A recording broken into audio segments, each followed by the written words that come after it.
Ang rehimen ng Iran ay pumasok na sa isang eksplosibong yugto at ang nangyayari ngayon ay lampas pa sa isang panlabas na sagupaan. Nasa loob mismo ng Tehran ang sentro ng krisis.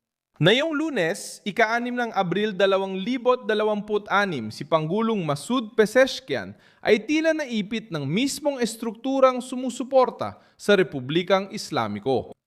Habang pinalalawak ng Revolusyonaryong Gwardiya ang kontrol at pinatitindi ang digmaan. Ang pagkamatay ng hepe ng intelihensya ng Gwardiya na inanunsyo ngayon ng medyang pang-estado ng Iran ay nagpapalakas sa pakiramdam ng pagbagsak sa matataas na hanay at tunggalian para sa pamumuno ng rehimen. Ang nangyari sa simpleng salita ay ganito. Sinubukan ng panig na nakaugnay sa Pangulo na magbukas ng negosasyon, ngunit hinarang ito ng panig militar at ideolohikal. Sino ang sangkot dito? Sa isang panig, sina Pezeshkian at mga panggalan na mas bukas sa negosasyon tulad ni Mohammed. Sa kabila naman, ang Revolusyonaryong Gwardiya. Hindi na ito pantulong na puwersa, kundi naging sentro ng kapangyarihang militar, intelihensya at panloob na seguridad. Ayon sa Reuters, ang pahayag ni Pezeshkian na pipigilan ang pag-atake sa mga bansa sa Golpo ay nagdulot ng reaksyon mula sa mga radikal na sektor, kaya napilitang umatras ang Pangulo sa kahiyahiyang paraan. Sinasagot din nito ang tanong kung paano lumalabas ang hidwaan sa mga desisyon, sa tono at sa kontrol ng naratibo.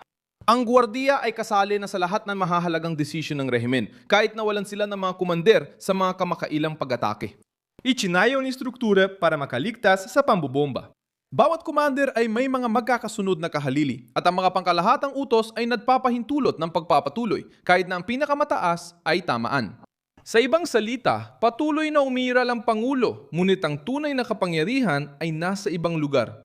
Dahil dito, lumalakas ang paniniwala na may digmaan sa loob tungkol sa patutunguhan ng rehimen, hindi lang laban sa panlabas na kaaway.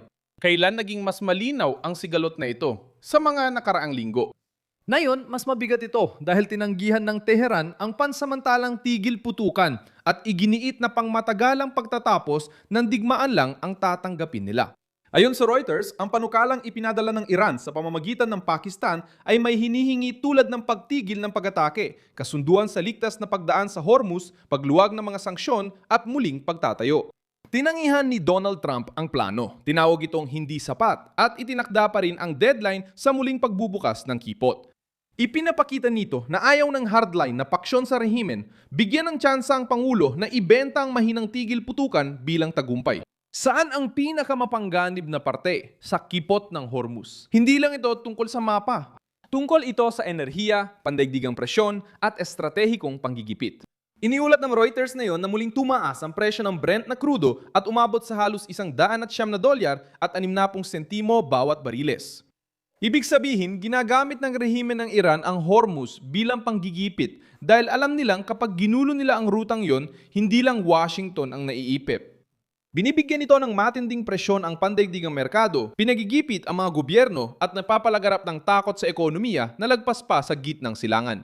Direkta ang dahilan ng pagkakahati. Alam ng Revolusyonaryong Gwardiya na ang negosasyon na yon ay maaring magkahulugan ng pagkawala ng kapangyarihan, pera, impluensya sa rehiyon at kontrol sa hinaharap ng rehimen. Ipinakita ng Reuters na simula ng digmaan, lumaki ang papel ng mga gwardiya sa pambansang command. Dito, ang pakikipagnegosasyon ay hindi itinuturing na kapayapaan, kundi itinuturing na pag-atras. Sa kalye, sinusubukan ng rehimen magpakita ng ibang imahe.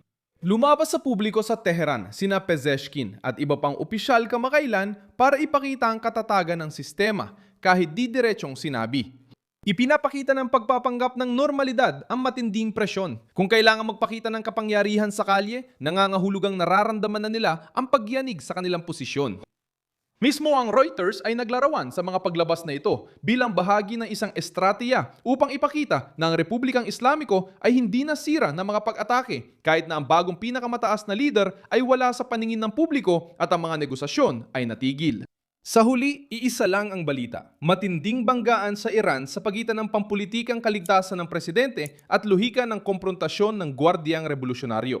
Hindi lang tigil putukan ang nakataya dito, kundi kung sino ang may tunay na kapangyarihan, magpapasya sa mga susunod na pag-atake at magdedesisyon kung susubok huminga ang rehimen o lalo pang ilulubog ang rehiyon sa isang mapanganib na paglala. Ito ang matinding hidwaan sa sentro ng kapangyarihan ng Iran.